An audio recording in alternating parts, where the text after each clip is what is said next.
Привет-привет! Меня зовут Людмила, и с вами Людмила Шпакова в потоке. Наш сегодняшний разбор называется так: «Его истинные чувства к вам сегодня». Одна из самых-самых любимых ваших тем, и, конечно, мы ее очень часто делаем и повторяем. Итак, у нас будет 3 позиции. Загадывайте, пожалуйста, ваших любимых. Какие-то тут любимые у меня уже немножечко зашли в сторону, да. Загадывайте, пожалуйста, ваших любимых, загадывайте ваших мужчин. Это может быть один человек, это может быть на все 3 позиции разные люди, да. У кого сколько есть. Значит, что мы с вами сегодня будем делать? Ну, для начала сделаем, конечно же, сигнификацию, да, для того, чтобы вы понимали, что правильно зашли на расклад, что правильно загадали позицию. Сигнифицировать буду мужчину, то есть расскажу немножечко о нем, чтобы вы его узнали. Может быть, нам покажут немного ваших взаимоотношений, да, из чего они состоят, чтобы вы четко были уверены, да, что все правильно. Дальше посмотрим, кто вы для этого человека, ваша значимость для мужчины, да, то есть какую роль вы играете в его жизни. И далее, конечно, посмотрим его истинные чувства к вам сегодня. Чувства человека меняются, я всегда это говорю, да, они не статичны, они меняются в зависимости от обстоятельств, от места, где он находится, от его состояния здоровья, от психологического состояния. Поэтому, конечно, нам всегда интересно, да, вот что у него сейчас к вам. Итак, двоечки, троечки идут в ожидание. Начинаем с единички. Шут-дурак, ну, как говорится, с чего бы нам начать, да, как не с нулевого аркана. Тихо, спокойно, спокойно. Все повылетали сразу.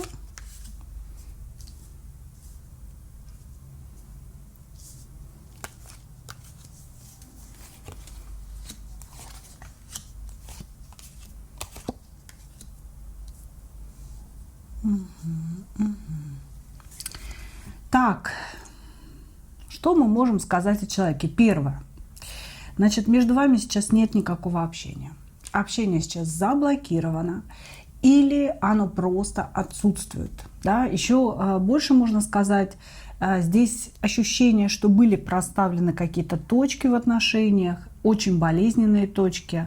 Кто-то из вас психанул, когда уходил из этих отношений, а кто-то ушел, ну, вот с такой, знаете, любовной негой в сердце, с какой-то надеждой, да, что все еще может произойти. Значит, что можно сказать о человеке? Человек этот работяга, ну, то есть у него такая рабочая специальность, да, это может быть и слесарь-сантехник, это может быть продавец в магазине, это может быть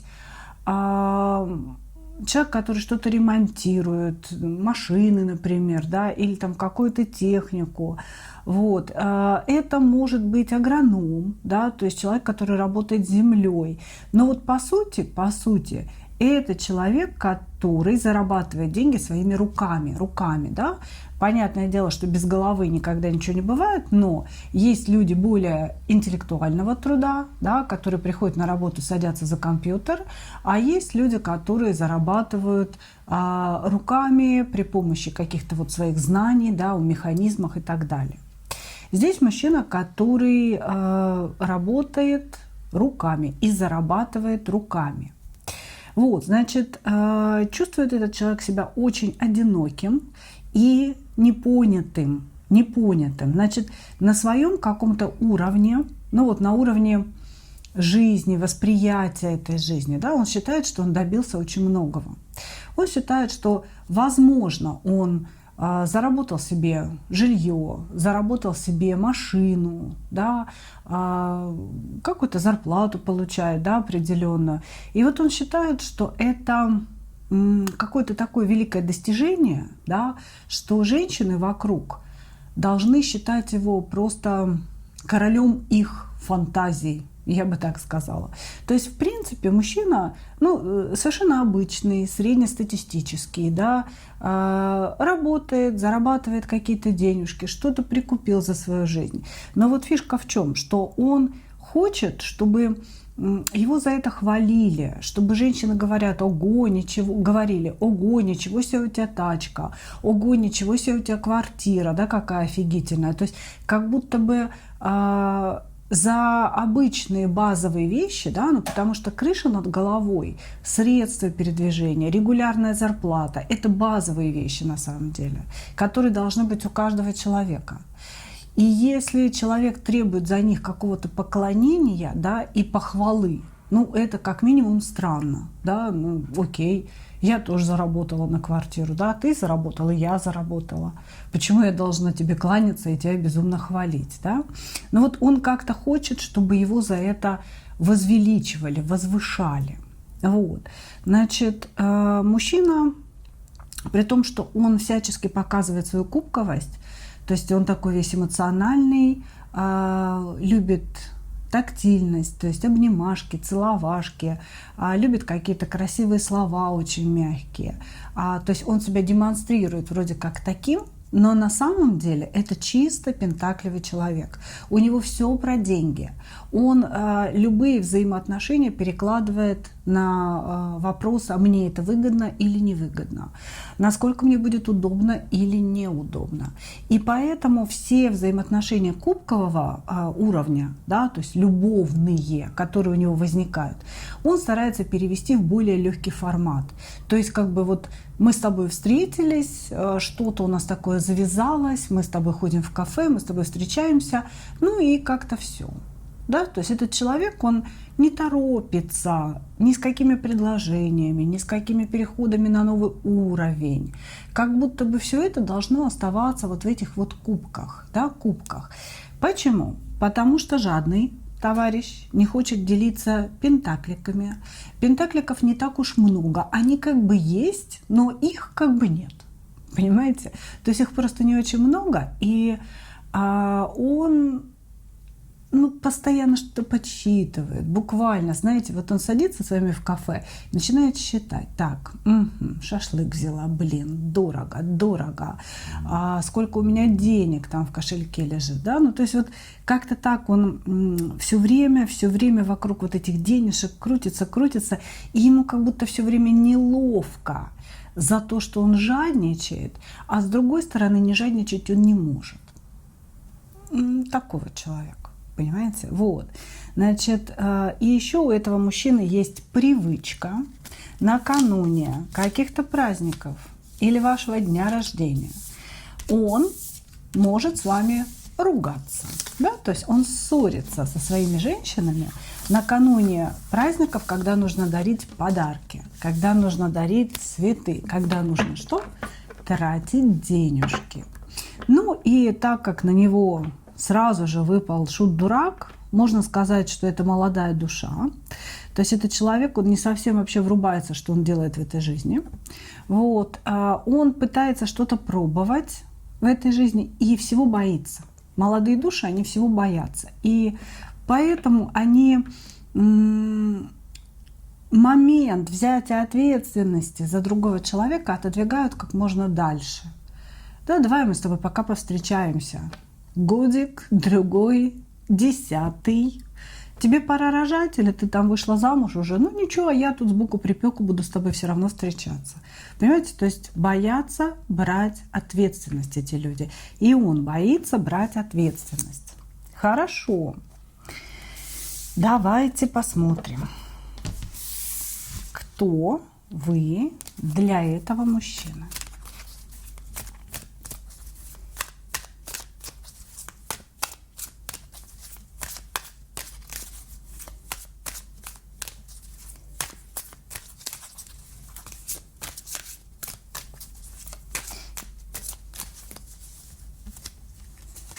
Кто вы для этого мужчины?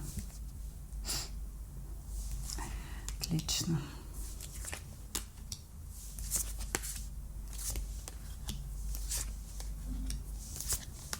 Ну, во-первых, пара. Он говорит: она моя пара. Она полностью соответствует моим представлениям о любви, о том, как это все должно быть между людьми. Я готов любить ее вечно и по гроб жизни, и она тоже готова любить меня вечно. То есть он видит вас своей парой.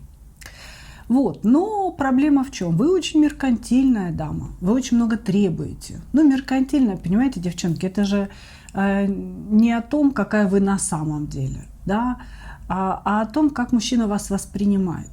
Он жадина. И, естественно, вы по любасеру будете меркантильной. Если вы вообще в принципе хотите гулять не в парке, а в кафе, вы уже меркантильны, вы же поймите это. Что бы вы от него не потребовали, это все будет причислено к меркантильности.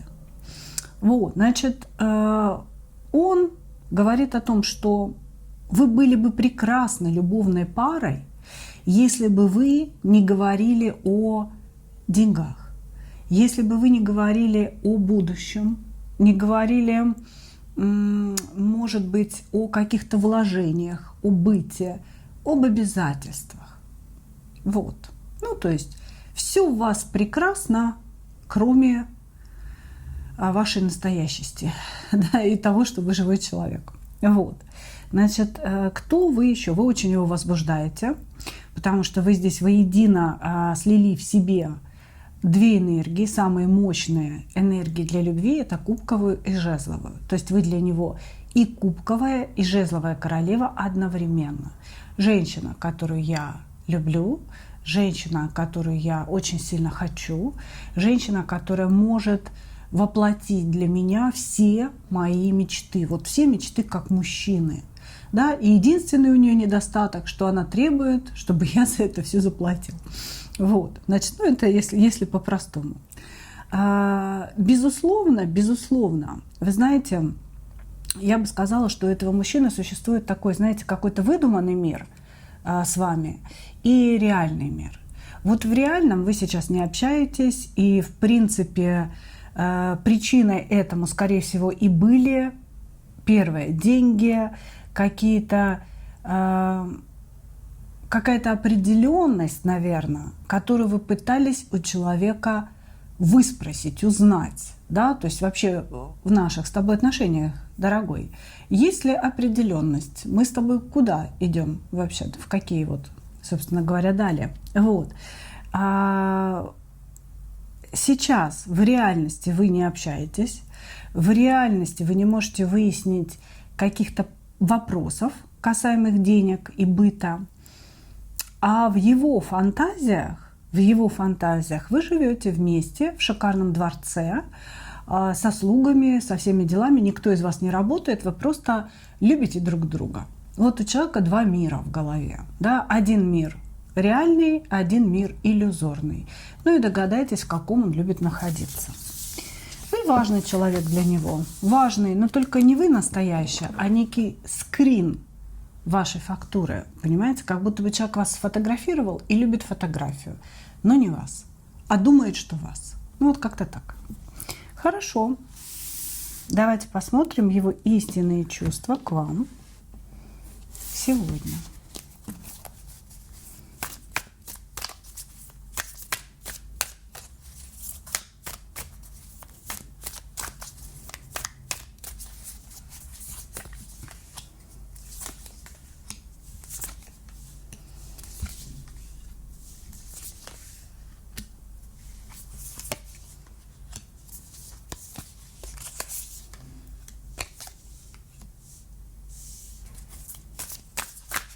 Вы знаете, самое интересное, да, когда мы просматриваем сигнификацию, просматриваем, кто вы для него, да, это же все вопрос того, кто человек есть и какие у него мысли на ваш счет. Но когда мы смотрим чувства, да, это то, что человек не может контролировать, это то, что есть истина внутри него, да, а внутри него я особенных чувств не вижу. Понимаете? То есть человек, во-первых, ему по влюбленным нравится боль. Ему нравится, когда вы страдаете друг по другу. Ему нравится, когда вас надо отвоевывать, потому что влюбленные — это всегда карта треугольников и выбора. Да? То есть, может быть, есть еще кто-то третий, или у вас, или у него, и нужно вот как-то, знаете, из этих ситуаций выходить, встречаться, любиться и так далее. Ему это все нравится. Это все адреналин, да, добавляет адреналина в кровь. Значит, что еще? Этот человек говорит о том, что вы разбили его сердце тем, что не захотели участвовать в его мечте. Он, скорее всего, вам рассказал о некой своей мечте, а вы приземлили его на землю немножечко. Да? То есть сказали: слушай, давай реально смотреть на вещи. И это его очень сильно травмировало, как он говорит. Здесь мужчина, вот как будто бы, знаете, бежал к вам на всем скаку. То есть он хотел вас завоевывать, он хотел делать вас своей женщиной. Он вот прям прилагал какие-то усилия, а потом вы каким-то словом или действием его остановили. Остановили его вот движение сумасшедшее в вашу сторону. И сейчас он говорит: во мне какая-то дыра. Прям какая-то дыра, перевернутая пятерка пентаклей. Дыра. Просто дыра, яма. Я, безусловно, зависим от нее. Я думаю о ней, постоянно перебираю все у себя в голове. Но такое ощущение, что моих чувств, которые к ней были, больше нет. Понимаете, как будто бы он говорит, что он испытывал к вам очень сильную страсть, но потом некий ваш поступок или слово его настолько охладили, что аж заморозили. И все, и он теперь этого всего не чувствует. Ну вот как-то так, понимаете? То есть на сегодня человек констатирует факт того, что его чувства исчезли, что внутри его души относительно вас появилась какая-то дырища, ему от этого больно, он это пытается анализировать, обдумывать и так далее, но ему еще одновременно и нравится состояние этой боли. Как-то так, девочки. Как говорится, поэтому все так произошло.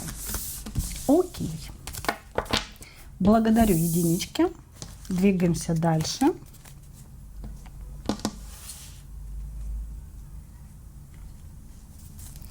Двигаемся дальше.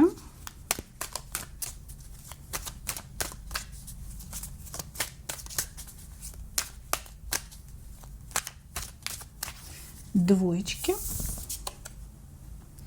Кто к нам пришел? Ждун к нам пришел. Человек, который, ну, знаете, если мы переводим это все в отношения, да, к примеру, он вам написал слово «привет», и теперь ждет, что вы уже будете где-то его на кровати ждать. Понимаете? То есть он вам «привет», а вы должны дальше все развить самостоятельно.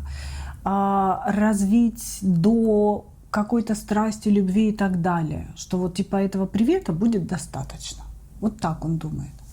И его позиция жизненная, да, она такая во всем, во всей жизни.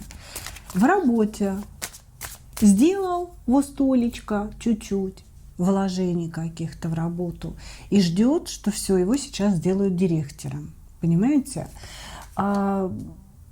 Допустим, вложил денежку в какое-то мероприятие, бизнес или покупку недвижимости, да, и считает, что все, вот я теперь король, как бы, раз я вложился, значит, сейчас или деньги должны ко мне потечь, или если я вложился в какую-то недвижимость, да, значит, теперь я имею полноправное право на нее. Вот. Ну, а вложиться может совсем вот маленькой долей. Ну, вот какой-то такой товарищ. Сейчас еще посмотрим. Значит, очень сильно привязан к своей матери. Очень сильная здесь связь с прошлым, с матерью. Мать его в детстве очень сильно ограничивала. Это был или гиперконтроль. То есть туда не ходи, сюда не ходи, занимайся скрипкой. Ну, к примеру, да, вот, ну, это вот прям видно, что действительно гиперопека, гиперконтроль. Или человека заставляли стать великим спортсменом, великим музыкантом, великим кем-то. Великим кем-то. То есть, как правило, гиперконтролирующие матери или вообще в целом родители, да, они заставляют ребенка стать кем-то, кем не стали сами. Вот и все элементарно. Да? То есть через ребенка идет, грубо говоря, собственная реализация. Это неправильно в корне, но многие родители считают, что так нужно воспитывать детей.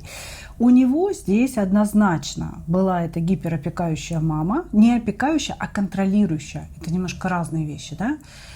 Контролирующая мама, которая заставляла стремиться к чему-то, ограничивала его потребности, ограничивала его желания. И у него появилась, да, в его психике одна такая, знаете, интересная вещь. Во-первых, от матери своей он безумно зависим. Если она жива, он будет с ней консультироваться по любому поводу. Вот. Во-вторых, идет внутреннее противодействие женскому роду. Да? То есть как бы он не может своей маме сказать «нет», он не может ей сопротивляться, но внутренне у него есть в этом потребность. И поэтому любая женщина, которая приходит, получает что? Сопротивление. Вы, общаясь с ним, предлагаете что-то, или ждете от него что-то, или говорите ему какие-то свои мысли. Человек в ответ сопротивляется. Нет, ты не права. Нет, это не так.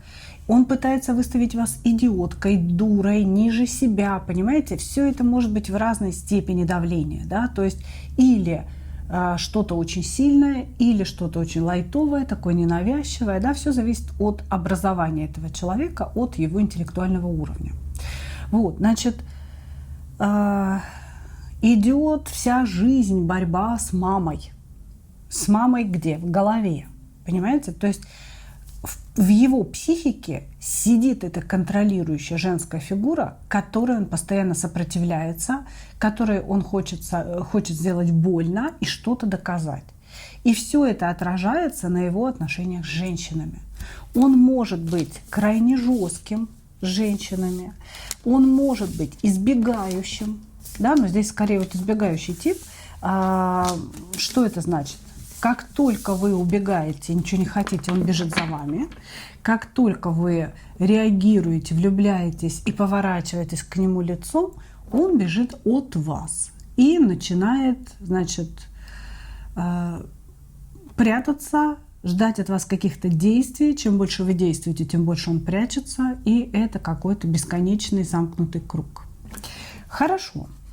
Ну, давайте посмотрим, кто вы для него.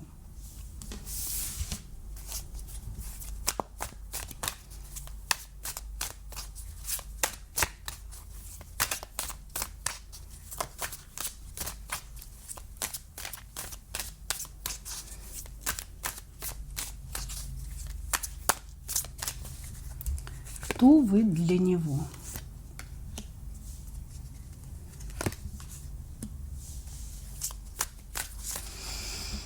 Угу.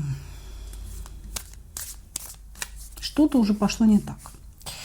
Потому что он говорит, что вы для него какой-то непомерный груз, который приходится тащить. Он говорит: любовь, которая слишком тяжела для меня.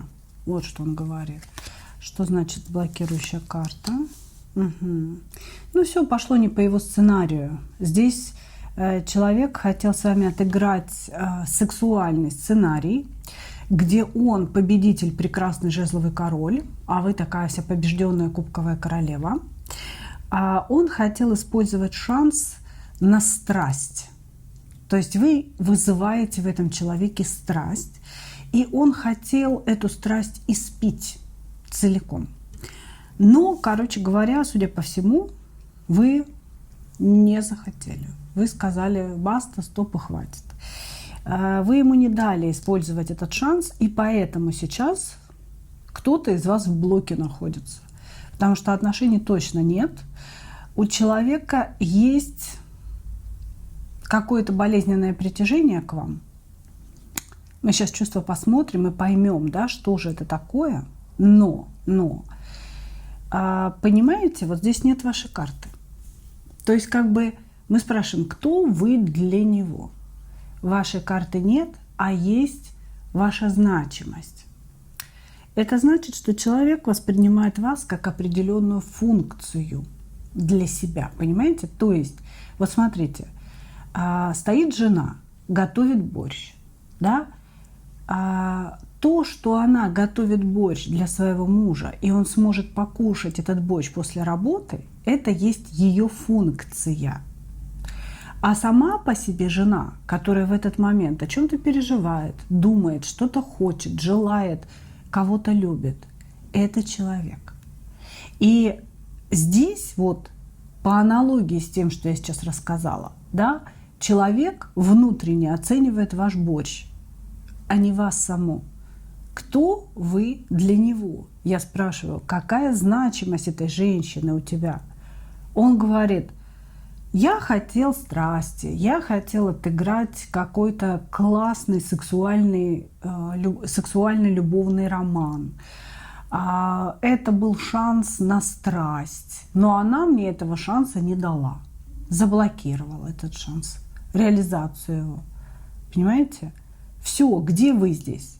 Ваша значимость, ну вот вообще непонятно, ваша функция ясна, да? Функция это создать для него страсть, любовь, удовольствие. Вас самой нет в этой значимости. Вот о чем речь. Посмотрим чувства. Посмотрим чувства человека.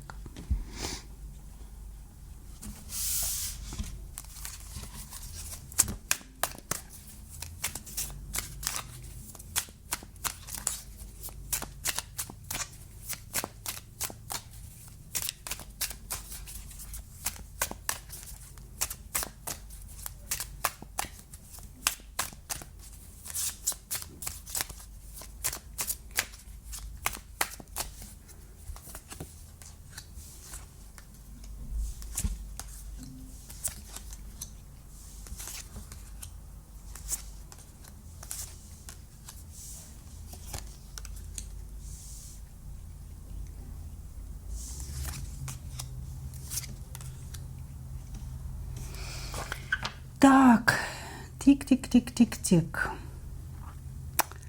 Вот смотрите, как интересно, да? Вы офигительная. Вы императрица, вы иерофант. Вот он на вас смотрит и думает, знаете, буквально мне бы такую, да? То есть как бы вы классная женщина. Очень ресурсная, красивая, эффектная, сексуальная, умная по иерофанту, очень умная, очень образованная, очень мудрая. Женщина, у которой внутри есть сострадание к близкому, очень много искренности и чистоты. Ну, согласитесь, да, как бы такие представления о вас очень достойные, да? Значит, но как будто бы он смотрит на это все как на картинку или на памятник. Вы для него не живая. Понимаете? То есть у этого человека есть мысли о вас, есть представление о том, какая вы. Ему было бы почетно иметь такую женщину, как вы, но при этом чувств не вижу. У него вообще, наверное, с чувствами проблема. Как будто вы знаете,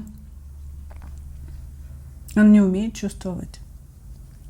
Что-то такое.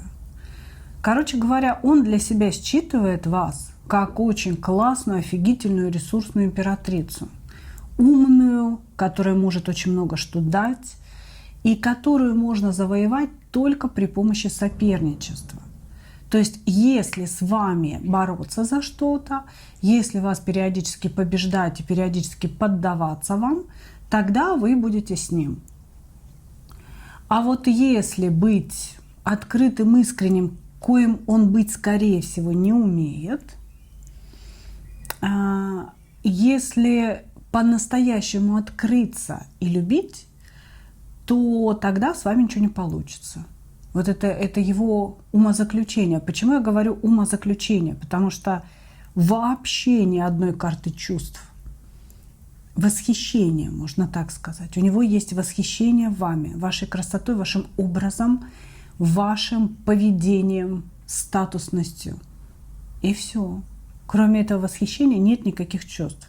А дальше, чтобы ее завоевать и стать ее императором, я должен с ней бороться, я должен ее победить, я должен быть ее соперником, я должен ее немножечко приспустить ниже себя, чтобы чувствовать себя настоящим мужиком. Но не вижу я чувств. Понимаете? Не вижу. И вот тут, вы знаете, я вспомнила нашу сигнификацию и маман, которая там засветилась. Скорее всего, образ вот этой императрицы Иерофанта в одном лице, да, в вашем лице, это как раз образ матери, с которой надо что-то доказать, с которой нужно расправиться внутренне, да, и оказаться сильнее, чем она. Вот, скорее всего, здесь опять проигрывается один и тот же сценарий. Не умеет он любить человека. Во всех женщинах мира ему кажется его мама, которой надо что-то доказать, обязательно с ней посоперничать, обязательно ее победить, обязательно ее немножечко сделать ниже себя, чтобы почувствовать, что я вырос. Но это все не про любовь. Это все не про чувства. Понимаете? И не про чувства к вам конкретно. Благодарю вас, мои дорогие.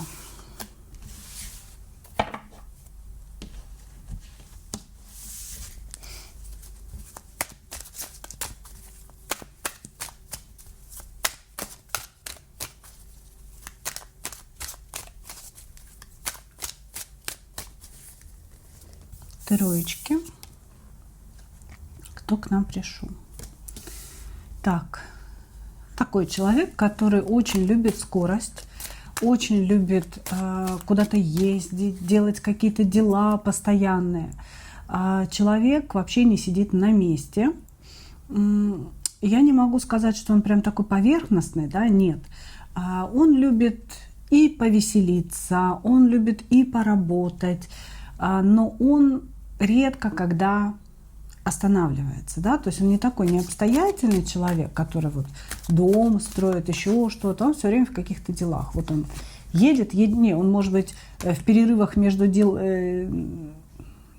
своих и дом успевает построить, хотя перевернутая пятерка пентаклей нифига мне об этом, конечно, не говорит.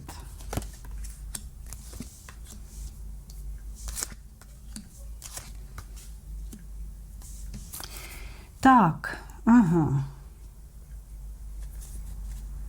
Угу.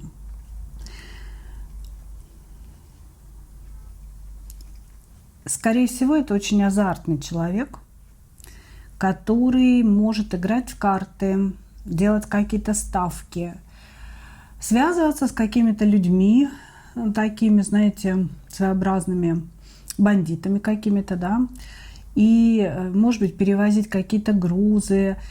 Он такой, вы знаете, отчаянный человек отчаянный, который, да непонятно, наверное, даже не ради денег, а вот ради драйва какого-то он все это делает. Ему все время не хватает адреналина. Вот. Значит, в данный момент времени человек попал в очень сложное положение, он попал в долги серьезные, и, в принципе, скорее всего, ему кто-то даже набил физиономию, причем очень сильно. Я не исключу, что он прямо сейчас может быть избитым или же лежать даже в больнице по этому поводу.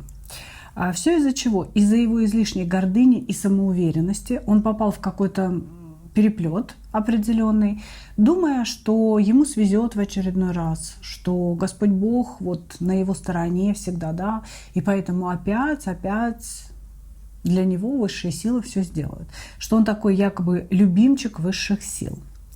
И как результат, да, его излишней самоуверенности, потеря, первое, спокойствия, потому что какие-то люди его сейчас прессуют, и это будет продолжаться, он боится. То есть сейчас человек находится в страхе, понимая, что он зашел за какую-то другую линию, красную, я бы так сказала, да, за чью-то красную линию он зашел и сейчас будет получать тумаки. Вот, значит, это первое, это то, что сейчас у него происходит в жизни, показывает его энергии. Дальше он заинтересован в более состоятельных замужних женщинах, чем он, более состоятельных, чем он, я бы сказала так. Здесь мужчина выбирает себе целенаправленно для любовных романов замужних дам, у которых есть кому их обеспечивать, и у которых есть денежки. А для чего?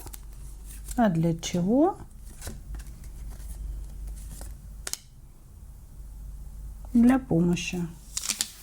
Для помощи. Тут может быть перед нами какой-то классический арбузер, классический мошенник, классический альфонс, а может быть и не совсем классический. Да? Человек просто, вот знаете, так видит свою жизнь, что женщина должна принадлежать кому-то другому, он приходит к ней лишь на время, заглянул и ушел. И почему бы и нет, да, в плане того, чтобы женщина ему помогла. Ну почему вот женщина не может помочь любимому мужчине? Дать ему там пару сотен тысяч, да, для каких-то целей, для каких-то нужд, что-то оплатить, купить какие-то билеты, какое-то лечение. Почему бы и нет? Это его позиция жизненная, понимаете, что как-то вот, ну а как между любимыми людьми? Разве может быть по-другому? Только у него одностороннее это все. Да? То есть женщина-то ему должна, а он ей ничего не должен. Как-то так. Окей. Хорошо. Давайте посмотрим, кто вы для него. Кто вы для него.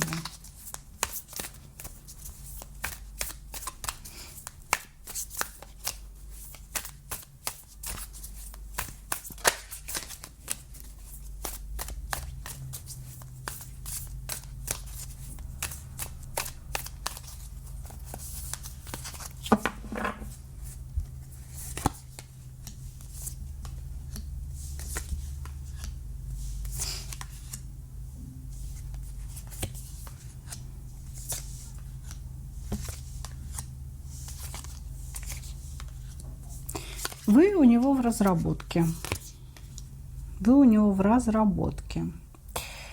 Кто вы для него? Женщина-праздник, женщина, которая дарит легкость, женщина, которая может осуществить какие-то мои мечты. Здесь человек видит себя управляющим ваших отношений, магом, да, то есть он здесь в ипостаси мага предстает. И он говорит, что все, что между нами происходит, срежиссировано мною. Он себя видит каким-то таким, знаете, режиссером ваших отношений. И он такой, типа, она будет делать то, что я скажу. Вот. Значит, сейчас у вас могут происходить странные события. По перевернутому колесничему мужчина может делать глупые вещи.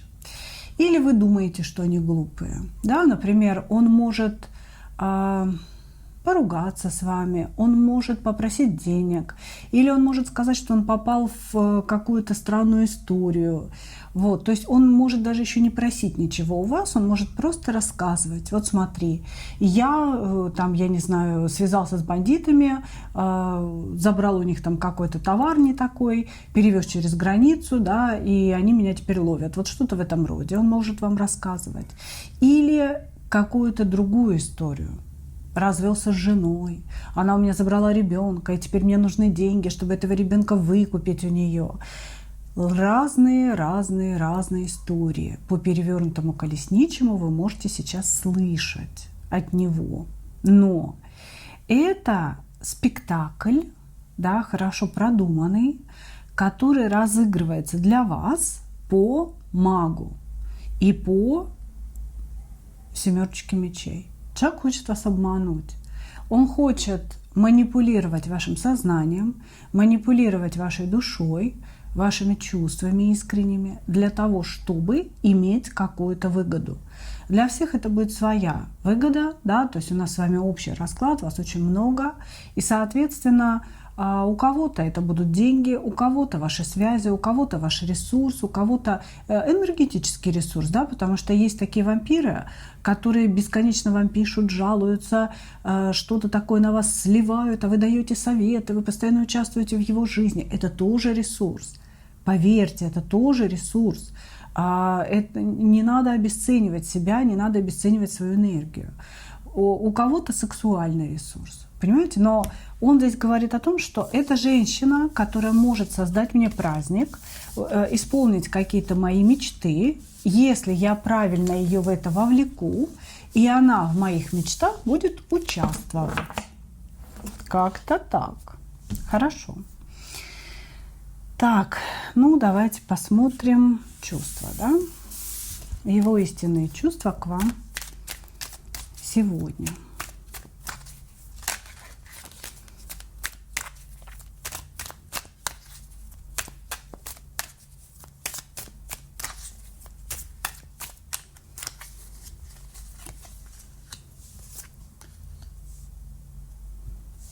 Угу.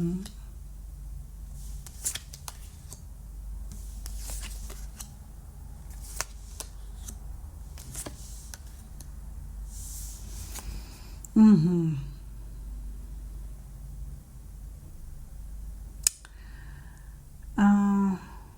Я не могу сказать, несмотря на характеристику мужчины, что вы ему абсолютно безразличны.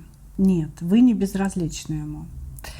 А здесь он сам не знает, что с ним происходит, и почему он испытывает какое-то странное притяжение к вам.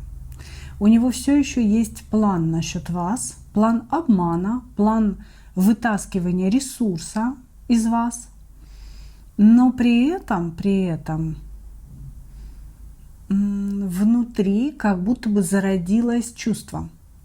Это не просто симпатия, это чувство сопричастности какое-то вам, понимаете?